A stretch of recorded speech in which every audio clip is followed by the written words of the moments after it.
President Donald ট্রাম্পের বক্তব্যের জেরে যুক্তরাষ্ট্রের সঙ্গে বাংলাদেশের সম্পর্ক খারাপ হওয়ার কোনো কারণ নেই, এমনটি মন্তব্য করেছেন পররাষ্ট্র উপদেষ্টা মোহাম্মদ তৌহিদ হোসেন। মঙ্গলবার সাংবাদিকদের এই কথা জানিয়েছেন তিনি।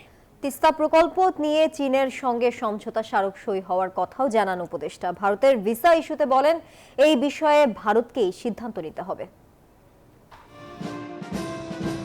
বাংলাদেশের রাজনৈতিক পরিস্থিতি শক্তিশালী করতে ইউএসএআইডির $29 মিলিয়ন অর্থায়নের কথা বলছেন যুক্তরাষ্ট্রের প্রেসিডেন্ট ডোনাল্ড ট্রাম্প।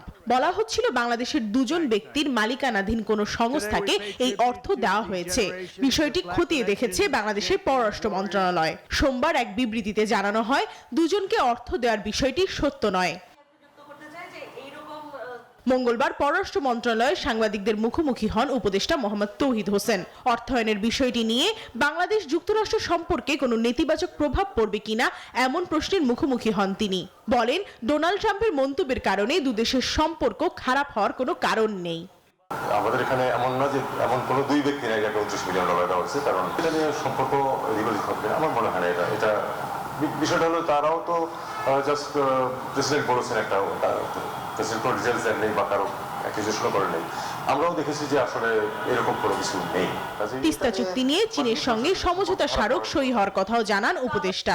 বলেন, এই প্রকল্প নিয়ে বড় কোনো সিদ্ধান্ত আসতে পারে, তবে কবে নাগাদ তা এখনো নিশ্চিত নয়। যেহেতু দুই পক্ষেরই কিছু অতিরিক্ত বক্তব্য আছে, সেটা পরস্পরের কাছে আদান প্রদান করে ঠিকঠাক করে তারপরে সই হবে। সেটা সই হয়েছে, এমওইউ হিসেবে সই হয়েছে। এখন এটার এই যে একটা আমব্রেলা এমওইউ, এর অধীনে কোনো প্রজেক্ট অবশ্যই নেওয়া যেতে পারে।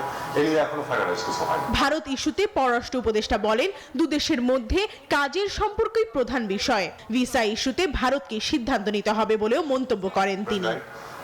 কোনো দেশ কাউকে যদি ভিসা না দেয় বা কোনো গোষ্ঠীকে ভিসা না দেয়, এটা নিয়ে কোনো প্রশ্ন তোলা যাবে না। প্রমা চৌধুরী, নিউজ 24, ঢাকা।